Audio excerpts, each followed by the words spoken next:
বাড়িওয়ালা বা manager totally বিষয়টাকে ইগনোর করছে। তারা কিছুই জানে না। তারা কিন্তু আগে থেকে বুঝতে পারছে যে এখানে কিছু একটা ষড়যন্ত্র হবে। দারোয়ানকে ইনশিওর করছে যে হ্যাঁ এখানে একটা ষড়যন্ত্র হবে। দারোয়ান তো এটার সাথে হয়তো জড়িত আছে, এটা সন্দেহজনক। কারণ দারোয়ান আমাদেরকে সতর্ক করছে। এই দুর্ঘটনা ঘটার আগে দারোয়ান এসে আম্মুকে বলতেছে যে ভাবি ভাইয়াকে বলবেন যে দেশের পরিস্থিতি খুব ভালো না, তাড়াতাড়ি চলে আসতে বলবেন 11টার মধ্যে।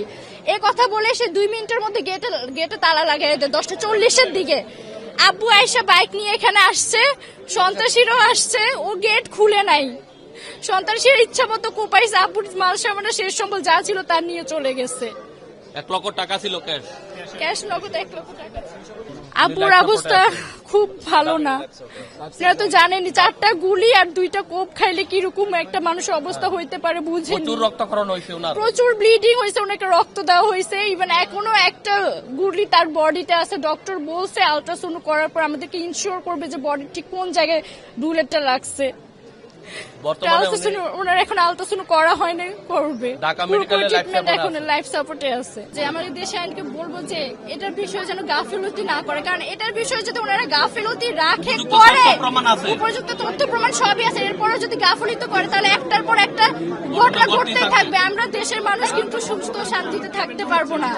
আনোয়ার ভাই কিছুদিন আগে, গত 1 সপ্তাহ আগে আমার কাছে সংগঠনের সভাপতি হিসাবে কি করণীয় উনি আমার কাছে হেল্প চাইছিল। তা আমি বললাম যে ভাই আসলে ঘটনা কি। উনি বলছে যে সন্ত্রাসীরা আমার কাছে চাঁদা দাবি করছে, অলরেডি বিভিন্ন নাম্বার থেকে আমি কিছু টাকা দিচ্ছি, কিন্তু এখন এই মুহূর্তে আমি কি করব। তখন ওনাকে বললাম ভাই আপনি একজন সচেতন ব্যক্তি হিসাবে তাদেরকে কেন টাকা দিচ্ছেন, আপনি এই মুহূর্তে পর্যন্ত টাকা দেওয়া বন্ধ রাখেন এবং প্রশাসন এবং কারা কারা কোন নাম্বার থেকে আপনাদেরকে টাকা চাচ্ছে ওই নাম্বারগুলি প্রশাসনের কাছে দেন। আমার মনে হয় ওই একটা ক্লু হইতে পারে। তারা ক্ষিপ্ত হয়ে যখনই তাদেরকে চাঁদা দেওয়া বন্ধ করছে, ওইটা থেকে ক্ষিপ্ত হয়ে তারা এই কাজটা করতে পারে, এটা আমার একটা আইডিয়া।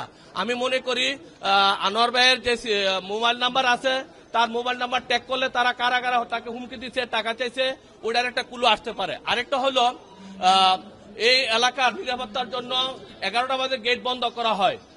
গতকালকে কেন 10:30 বাজে গেট বন্ধ হইল? নিশ্চয় এখানে পূর্ব পরিকল্পিত হিসাবে বাড়ির দারোয়ান জড়িত থাকতে পারে, এটা আমাদের একটা সন্দেহ। এই রিস্কটা দূর করার দায়িত্ব কার?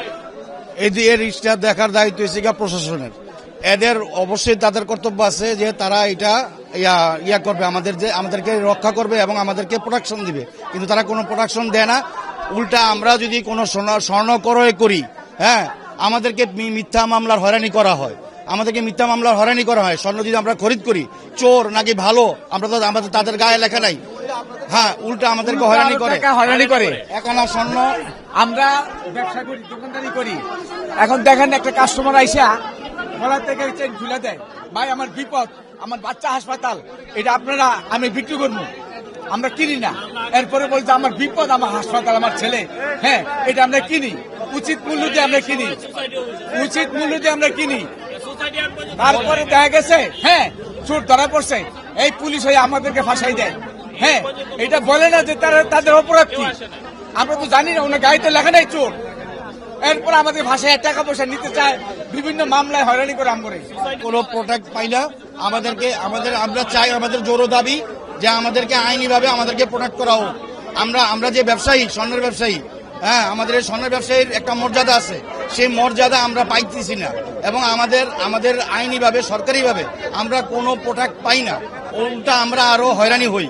এই হয়রানি থেকে মুক্তি চাই, আর মুক্তি না পাওয়া পর্যন্ত আমরা এই রাস্তায় থাকবো ইনশাআল্লাহ।